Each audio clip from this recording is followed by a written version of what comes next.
p.m. in Banjul. This is GRTS News, broadcasting for viewers in the Gambia and around the world. We begin with our top stories this hour. His Excellency President Adama Barrow today received in audience a delegation of Methodist clergies at State House.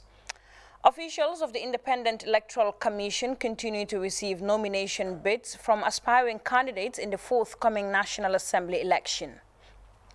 The Minister of Fisheries, Water Resources and National Assembly Matters, James F.P. Gomez, presides over the launch of Fish for ACP Oyster Value Chain project at a local hotel in Kololi. On the internationals, both Ukraine and Russia open humanitarian corridors to allow evacuation. Germany rejects a complete ban on Russian gas and oil imports over Russia invading Ukraine. Well, these and many other stories coming ahead in this edition of the news at 2000 hours. I am Fatimata Cham, and thank you for joining us.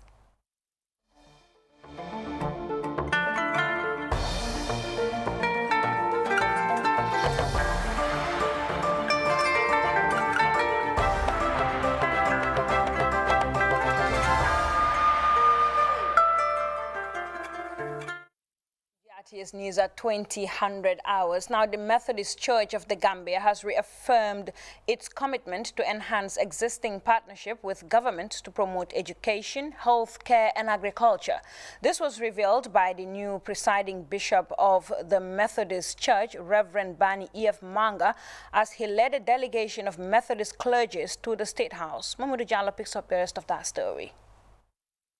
Reverend Bani E.F. Manga, who was recently appointed as the presiding bishop of the Methodist Church of the Gambia, led a delegation of high-ranking members for a courtesy call on the President, His Excellency Adama Barrow.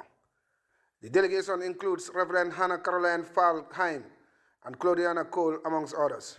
Speaking to reporters after their meeting with the President, Reverend Manga spoke of the Methodist Church's commitment to complement government development efforts, particularly in providing social services and the teaching of the gospel. We have always sought to bring freedom to people by the power of the gospel. We've also sought to be involved in agriculture. We have been involved in education. We have been involved in medical services so that the work of the gospel will be radiated through us. We also believe that we are called to spread scriptural holiness in the land, so we would always bring the word of God to bear in what we do. And so in our meeting, we have prayed also for the President, and we wish him and the government of the Gambia the very best that we can be. Reverend Hannah Caroline Falkheim also expressed immense gratitude to the President for the honor and privilege, arguing that it is the responsibility of every Gambian, irrespective of their religious and political affiliations, to work for the development of the nation. We are grateful to come and meet with His Excellency, the President. It is always a pleasure and an honor to be there and to thank him, because we are in a peaceful Gambia and the elections were peaceful and we are continuing to be peaceful. He has called all of us to work with his development plan, and that calls every Gambian, every church, every Gambian, every mosque, all of us, to work for the development of the nation and for our children and young people, for the women, and for all of us. The Methodist clergy assured that the church will continue to work for the good of the Methodist Church and the Gambia. Mamadou Diallo, GRTS News. The Vice President, Dr. Oyster has said there is a steady voluntary repatriation of Gambian migrants in a more humanitarian context since the coming of President Adama Barrow. Dr. Oyster made the remarks during an interview with the Spanish journalist Pilar Aquina, TVE Spanish Public Television. Discussing the current realities of the country's migration portfolio using irregular means and challenges to curb the phenomenon, Vice President Toure explained that young Gambians, including women, were massively migrating for greener pastures, mainly due to economic reasons and for fear of persecution during the authoritarian regime of the former president.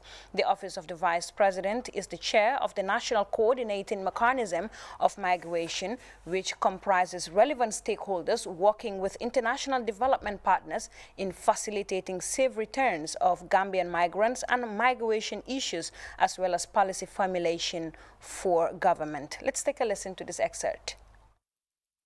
Gambia had the highest rate of people migrating. This is changing slowly. This was because of the context. We all know the type of government we had before, and that has resulted in a massive migration of young people and people saying, I must leave, even if it. But since the change of government in 2017, we have seen a steady return of those migrants coming. Those there are voluntary returnees. You have others who might have committed some crimes out there and might have flouted the laws of their countries of migration.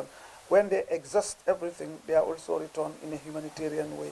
So the challenges we have when they come, how are we going to deal with all these needs? We need to prepare for them. We need to make sure that when they come, they are received with respect. But we are working with the IOM, and there are plans that are put ahead, working with the Ministry of Interior, the police, and all the other sectors. We give them a holistic approach. But still now, settling down is a big problem. Poverty is rife. We all know that. But the human rights issues that were used as an excuse for people to migrate in the Gambia is no longer there. We are in a democracy. There is peace and peaceful coexistence and the respect for the fundamental freedoms and civil liberties of people. So the problem is the economic engagement of those migrants when they return. Sometimes the challenges are when they are coming, they tell them there is a package that we are going to give you. When you come, we will give you some jobs, we will give you some resources to start and so on. We have projects that are responding to them.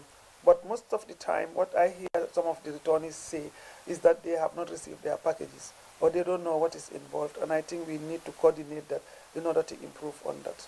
But we also are lucky to have the IOM working with us, including other sectors, to see how we harmonize all those things and respond to the need of the migrants. We have good stories to tell, because those who have returned, some of them have been given projects under the European Union Support Group, which is the Youth Empowerment Project. Then you have other projects like the Techie Fee.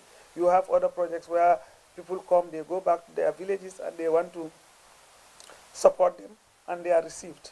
Sometimes the other challenge is the perception of the people, of some of these young people who go and come back without coming with what they call the golden fleece. Sometimes it creates stigma, but we do a lot of sensitization and awareness creation to enable the population to know that these people left because of hope. They thought the answer is in Europe. They thought the answer is the place of migration. But when they go, they learn a lot, come back and see that it's different. Vice President Dr. Oyster there. Now, officials of the Independent Electoral Commission continue to receive nomination bids from aspiring candidates in the forthcoming National Assembly election. In the Kanifing municipality, the People's Democratic Organization for Independence and Socialism, PDOIS, and the United Democratic Party, UDP, candidates filed in their nomination papers at the IEC office in Serekunda. Famara Baji covered the nominations, and he tells us more. The Day 6 nomination started with the PDOIS aspiring candidates, as 4 of them were escorted to the IEC office by jubilant militants. Musa Cham vying for Serekunda seat, Fatu Sow Jete for Serekunda West, Aminata Korea for Latikunda Sabiji, and Ibrahim Kesise for the Talinding constituency, all under the PDOIS ticket, had their credentials received for verification by the IEC officials, after which they will know if they are accepted or not. The PDOIS aspiring candidates explain why they are contesting for the various seats. Solely, we will emerge victorious because these electors of Serekunda, they are informed citizens. They know the value of their voters card. So, and based on my interactions with them, you know, I was the former councillor for Serekunda London Corner Ward, and I have done so many projects in my ward and in Serekunda at large. So I have also managed to build a household name in Serekunda. My party has done, they have brought a best candidate for them. So it depends to them for choose now. Yes, it depends for them to choose, and this time it's a very strong woman who will make everything that they need at the end of the day. Because I will, whatever I have at the National Assembly, I will come back to them, discuss it with them, and go back to the National Assembly and tell the National Assembly their concerns. And everybody knows Serekunda West, the concerns and the problems they have. If I am giving this opportunity to serve in Parliament, we would look at bringing the draft constitution back, and as well as we would look at the disability bill, we will look at the anti-corruption bill, and also to resurrect the women's bill. We are confident that we would engage the populace, and at the end of the day, the decision is theirs, and it is the verdict of the people that will remain. When it rains, almost all flood waters will float inside Talinding. So personally, what I can do is to be their mouthpiece at the National Assembly and complain what is their sufferings and their problems. So I offer to take charge that leadership, and any complaint they have, I will direct it to the state and the right people who are concerned. Next on the lineup was the United Democratic Party. Clouded in party colors, the aspiring candidates were escorted by party militants as they went on to submit their nomination credentials. One after the other, they faced the returning officers. Yahya Sanyang contesting for the Latrikunda Sabiji seat, Asan Toure for Bakau constituency, Mari Sise for Serekunda West, and Bakarin Jai of Bundung, all of who are seeking re-election, had their papers accepted for scrutiny by the electoral officers. Honorable Hassan, why do you think you deserve a re-election? Well, because of the development project and the representation that I'm doing to the people of my constituency as well as the people of the Gambia as a whole. I was at this very premises 5 years ago, contested one, and did some job in the parliament. I am back again. That is to answer your question. Why am I asking for a re-election? This is national development, and nobody can exhaust it. I have done 5 years. I want to be given another 5 years to contribute my quota. After having given me first chance, they still want me to continue. I thank God. And I will want to tell them that the trust and confidence they have in me, I will make so and represent them to the best of my ability. I want to make so I represent them at the National Assembly. I will make sure that I don't represent myself, but my people and the people of Gambia. Former nominated member Yakumba Jete, who is now contesting for the Serekunda seat, and Musa Baji vying for the Talinding seat, are also waiting for verification after presenting their nomination credentials.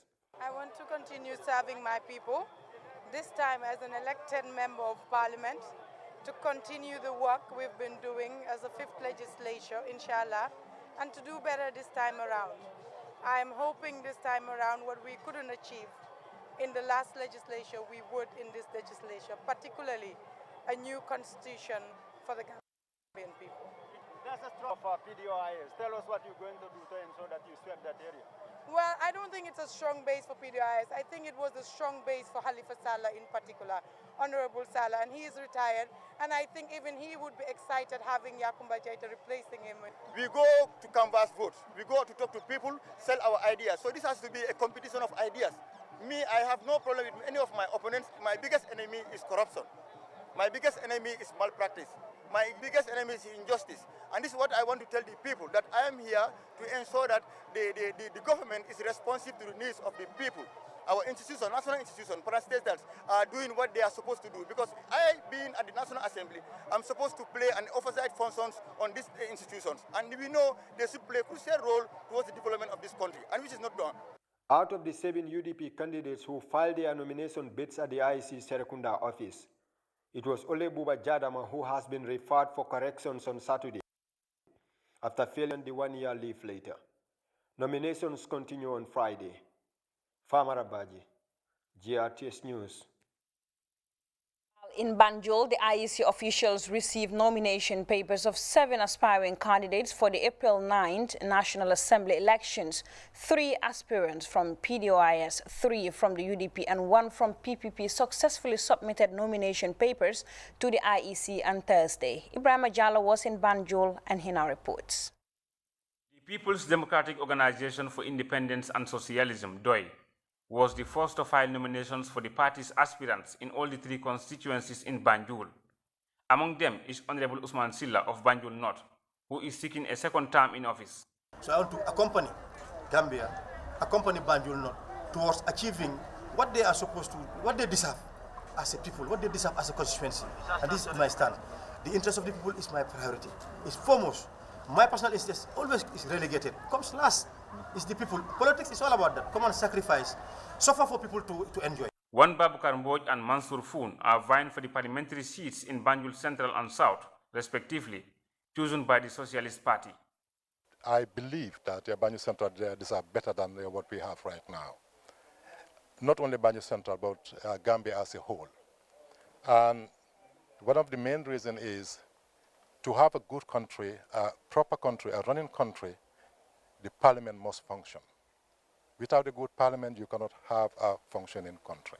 Banjul South has 100% in me that I will represent them because I've been always with them. Then came Mohamed Daw, the People Progressive Party's aspirants for Banjul Central. In fact, the only PPP's aspirants in Banjul. I'm the dynamic National Assembly member who should represent Banjul. They should give me a chance to serve another term, to continue what I have been doing for the people of Gambia, to have a meaningful and positive development which will affect the lives and livelihood of Gambians and Banjulians. Thursday's nomination list ended with the United Democratic Party, UDP. The party has chosen Mamadou Cherno Jallo for Banjul Central, Mamadou Lamin Biba for Banjul North, and Yaya Kuyate for Banjul South. The youths have been neglected for so long, so that's why I have taken the initiative to try and change that. And I believe that with the help of my fellow youths, I can bring the necessary developments in Banjul Central. The interest of my people is going to be my interest, and I'm going to encourage citizen participation in every decision that I'm going to take place at the National Assembly. And from there also, legislation is also part of my mandate as a parliamentarian.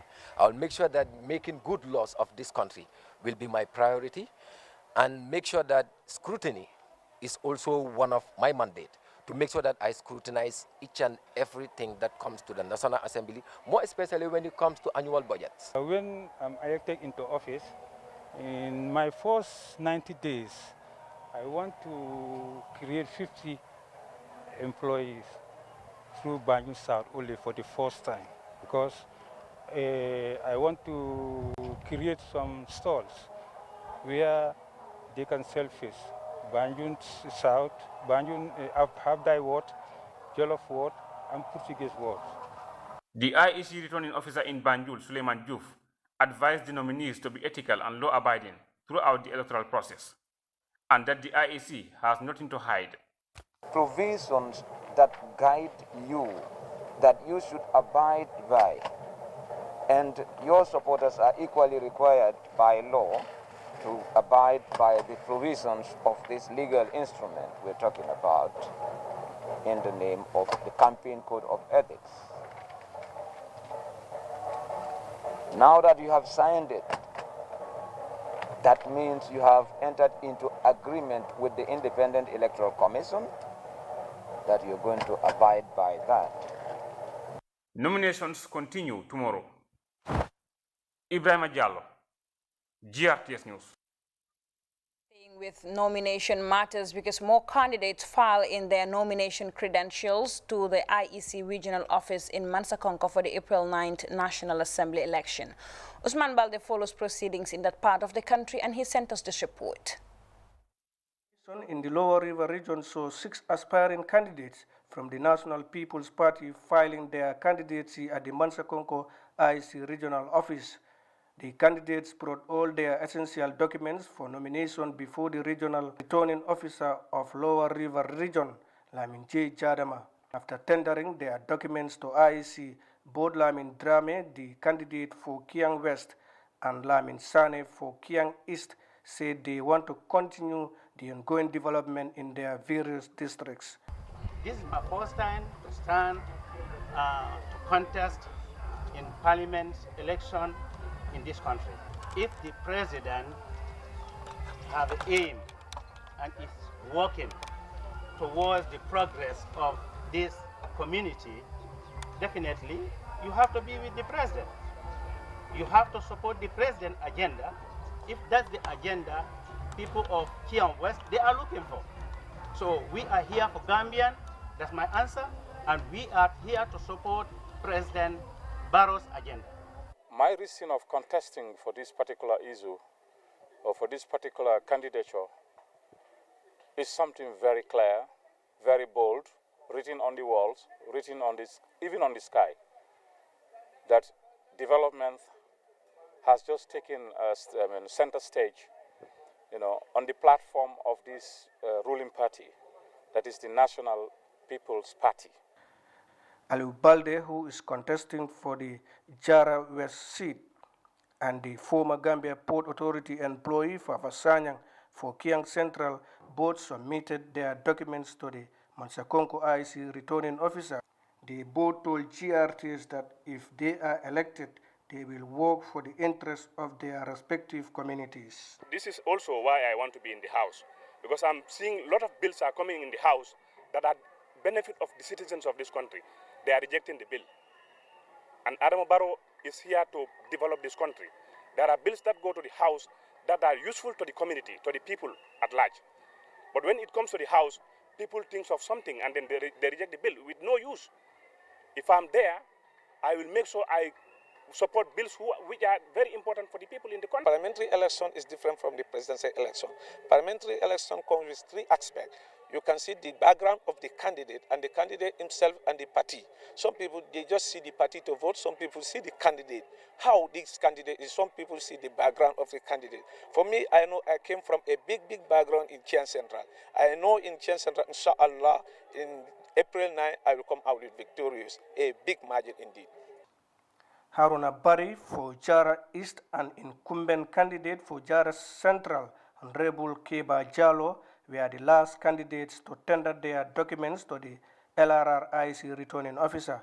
After submitting their papers, Rebul Jalo, who is searching for a second mandate at the Parliamentary House, explained that the reason why he is looking for a second chance to the National Assembly House is because there is a lot of pending work which he should attend. Those bills, they are to my fingertips, and those bills are to my heart. So for a new MP to come and follow those bills might be gonna take them a long time before, in fact, they could understand what those bills entails. The other aspect is, I have started some development projects in my constituency. It's right time for us, the youth, to take responsibility in our regions and the country at large, because we are the people that knows the problems, most of the problems in the country that have to be solved. This is why I want to be part of the people that will represent my area and the country at large, as to be part of the lawmakers in the country. The candidates submitted their documents before the IC returning officer of LRR, while the National Reconciliation Party, NRP, and the National Unity Party, NUP, did not turn up. This according to the IC officer. The parties did not pick nomination forms at their office in Mansa, Congo. Usman Balde, GRTS News. Now we're staying with nominations and head straight to the Central River region, where more candidates continue to file in their nomination bids to the IEC regional office in Janjambure. Modulamin Sane covered the proceedings and he sent us this report. The election continue with the National People's Party, National Reconciliation Party, and National Unity Party filing multiple candidates on day 5 of the election process. A total number of 13 candidates were received by IEC officials in Janjambure, Central River Region. The National People's Party opened the day at the Regional Election House, nominating 7 candidates for various seats in the region. First to arrive was Dauda Jeng, who is bidding for the Nyamina East constituency. He was followed by Bakari B. Kora, who is seeking the Upper Fuladu West seat at the Assembly. Ibrahima M. Sajo also filed nomination papers as he vies for the Janjambure constituency, and Jibim Balo presented documents for Lower Fuladu West. My people, I feel they are not represented the way they should be represented at the House of Representatives. So that is the reason why I believe that I should also come and contest. Look at Upper Fuladu, we have a very, very poor road network, and also electricity is a problem, and also water supply. So, but these are some of the basic necessities that if I am elected into office, I am going to make sure that at least 75% of the people living on Upper Fuladu at least will also enjoy, that development. One time a National Assembly member for Janjambure constituency, and again the people have the trust and confidence in me, and they want to re-elect me back to the office again to go and continue the good work that I was doing for this constituency. The first female candidate for NPP, Musukeba Keta, also came for nomination alongside Birom J.S. Sow. Auntie Rohi Sise, the second female candidate for National People's Party in the Central River region, is contesting for the Nyani constituency seat. If I am guaranteed and I am voted, come the next 5 years, for what we have achieved within this short period of time, is going to be multiplied by the years. Sometimes we, the women, are clapping and voting for men to the parliament. So in the history of Nyani, I'm the first guy who come out as a female candidate for Nyani. And I thought that they should support me. The National Reconciliation Party were the next to storm the IEC Janjambure office, filing 4 candidates who are all seeking re-election. Alajimbo, who is vying for Upper Salum, and Lower Salum aspirant Seni Jawara were joined by Amadou Kamara. The trio are looking for a second term in parliament. NRP also presented Samba Jallo, whose nominations were filed in absentia, as he seeks to retain the Nyamina Dankunku constituency. I'm very when they've chosen me in the first place in 2017, and they've seen what I've done for the past 4 or 5 years, and they want me to continue to do what I do best, and that is to help the communities, and not only Upper Salum, but to help the Gambian people across the board. People still have the trust and confidence in me. They have again re-selected me on a party ticket, the same party that I run on before. And then that is it. The trust and confidence is there from the people, and I believe I can still deliver. The National Unity Party filed only 2 candidates, Yerom Balo for Upper Fuladu West and Usman D. Jallo for Nyamina West.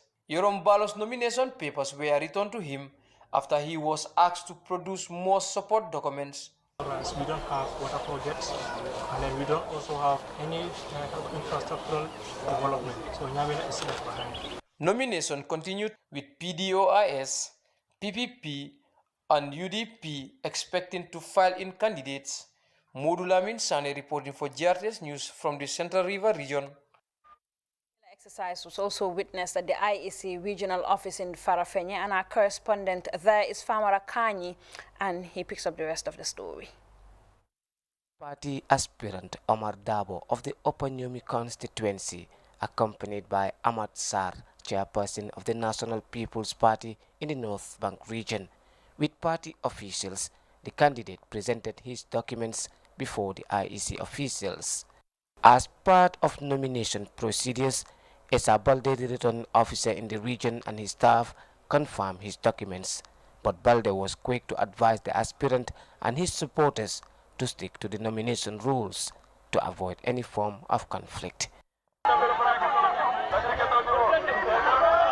I think when we come up with new innovative ways of developing agriculture in that constituency, it's really possible. That's one.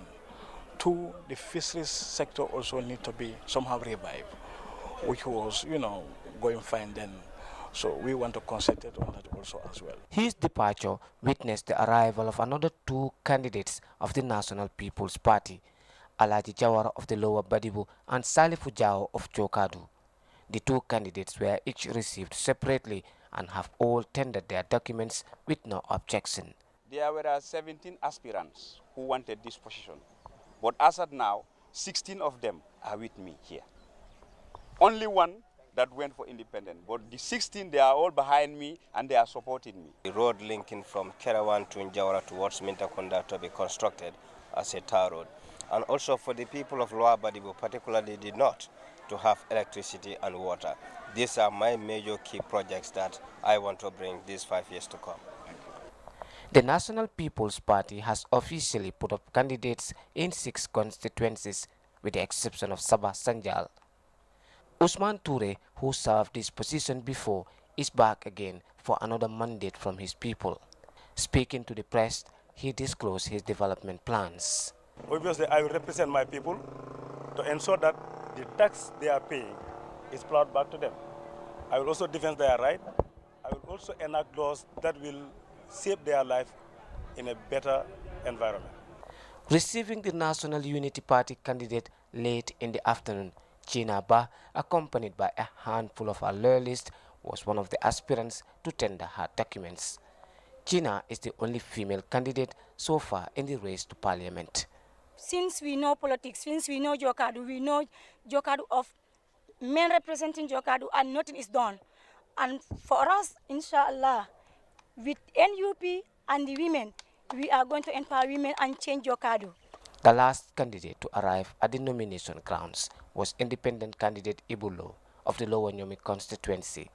Like his colleagues, he also went through the process of document presentation. Speaking to journalists, the independent candidate said he is confident that he will win the elections come April 4th. The education system in Gambia is very poor. We have many schools, many students, but they are not educated. If you see it, before and now, the education system is very weak, and we have to fight for that. Tomorrow's nomination is scheduled for the United Democratic Party. For the news, I am Famarakani. Separate developments, the Minister of Fisheries and Water Resources and National Assembly Matters, James F.P. Gomez, on Thursday presided over the launch of the Fish 4 ACP Oyster Value Chain project at a local hotel in Kololi. The project, implemented by FAO, focuses on value chain analysis and the development of value chain upgrading strategy. Khadijatu Jallo has more on that story in this report. The program aims to strengthen the productivity and competitiveness of fisheries and aquaculture value chains across member countries. The joint program was designed by the Organization of African, Caribbean and Pacific States and European Commission in partnership with FAO. The Oyster value chain of the Gambia is one of 12 markets competitively selected from over 75 program proposals for implementation. The Minister of Fisheries, Water Resources and National Assembly Matters, James Gomez, described the project as timely and in line with the National Development Plan. The program is developed to conducting value chain analysis and the development of value chain upgrading strategies from 2022 to 2025 with a budget of 4 million euros as the technical and administrative support. The program is timely and its objectives are in line with our National Development Plan outcome 3.6 on value addition, improved fisheries and aquaculture value chain. FAO country representative Mushibudi Rapidi underscored the importance of Fish 4 ACP program in enhancing the incomes of those directly and indirectly involved in the oyster value chains. Gambia, oysters are harvested in an artisanal manner by women. This sector engages about 1,000 women spread over the entire production chain, from harvesting to marketing and processing. Oysters are an important source of protein and micronutrients for a large number of Gambians and do generate important income for the women. From the west coast to the Tanbi National Wetland Park, among others.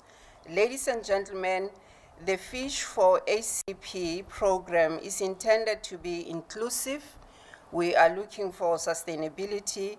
FAO indeed does welcome this new approach to fisheries and aquaculture development, and it will include all stakeholders in the sector at all stages, from the sea to the plate. The scheme is directly funded by EU and German Federal Ministry for Economic Cooperation and Development.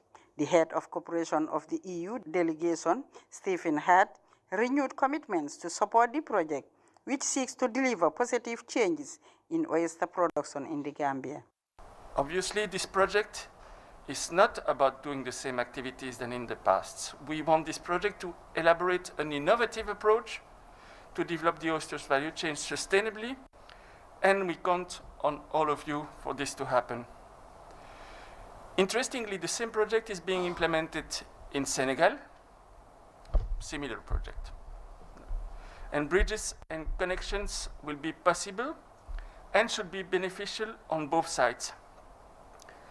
We are looking forward to making the best use of the various experiences and of your expectations, of course, to investigate new or better ways to cultivate, produce, process, and sell the oysters in the Gambia and beyond.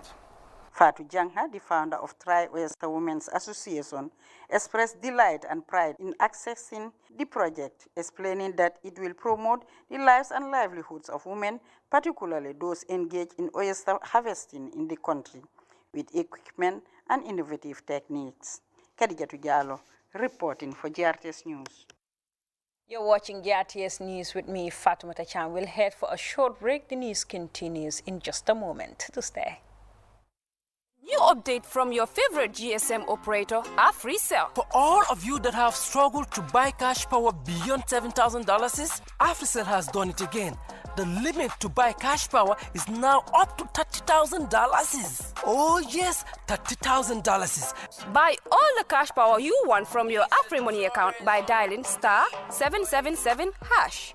Where AfriCell goes, nobody dares to follow. It's an amazing offer. AfriMoney just got way better.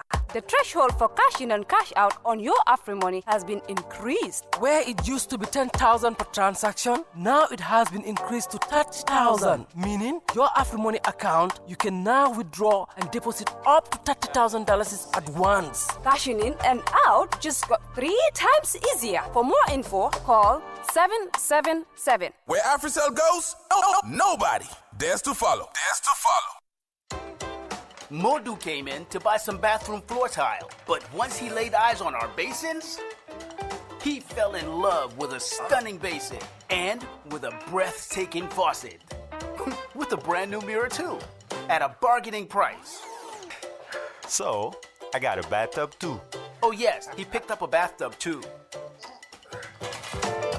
It's Batty Days time at Battymat. Enjoy exceptional discounts up to 70% on all our product families. From March 5th to 19th, you're going to splurge. Battymat, everything for construction, from foundation to finishing. Hello? And over now to the internationals, where both Ukraine and Russia have opened humanitarian corridors to allow for evacuation. But Sami Hamdi, managing director of the international interest, the Global Risk and Intelligence Company, says that it's just public relations since many civilians are not able to cross through them. And Germany has rejected a complete ban on Russian gas and oil imports over Russian invasion of Ukraine. But voices are growing louder for Berlin to ditch its economic imperative to take a moral stand. Germany imports more than half of its gas from Russia. Well, that was all we had time for in this edition of the news at 2000 hours. But before we go, a quick look at our top stories.